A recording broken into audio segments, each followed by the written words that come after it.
I've been in this walk for just like 2 years, so still like a newbie. But, you were talking about like how there's things that people are really passionate about, like maybe certain commandments or whatever. For me, there's things that like I knew right away when my bubble was popped, like, yes, this is true. Shabbat, I'm going to keep the Shabbat. I'm going to, eventually kosher eating became important, like all these things, right? But like, how do we create a desire to please Abba first in every way, like in every area?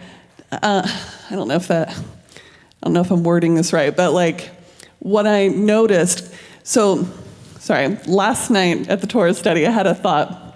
People were sharing, and I thought, those people have a desire to please him first before anything else. Not just about the commandments, like beyond that, they have a desire to please him in everything. And I want that.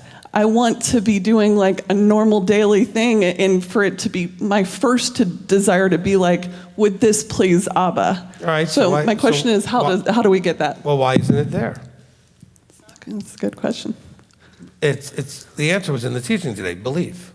You don't have a belief yet that all of those things are necessary. You have a belief that fixing some of the things are necessary. You have a belief that making an effort on some of the other things is also necessary. But you don't have a belief that everything we do is all about pleasing him. You haven't gotten that core belief in yet, okay?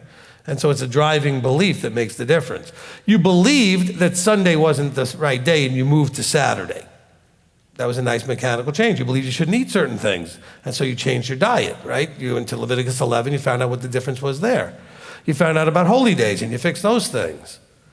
But even with those things, are you just as meticulous about checking ingredients on a box as you are as what you do on Shabbat, or vice versa?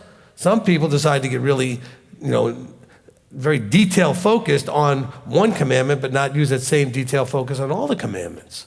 And so it has to do with belief on which ones matter or if that they all matter. That's why James is trying to tell us, and John's trying to, I forget which one we were reading, but it said, you know what? If you break one, you break them all. Because they all matter the same. But this partiality thing is where we get in trouble. He said, you have to have that heart to desire, Deuteronomy 8:2, that it's in your heart to keep all the commandments.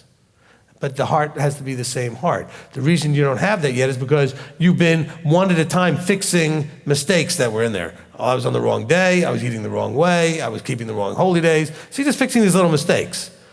Those mistakes, by the way, were just being someone pointing out you were wrong here. It has nothing to do with your relationship necessarily. You just realized this is the truth, this is the right way, this is the wrong way, so you fixed it. But how you approach them has to do with your relationship. So you're focused more on the mechanics, and now you got to focus more on the relationship that motivates the mechanics. It's because it pleases him when you do. It doesn't please him when you don't. Put him first, okay?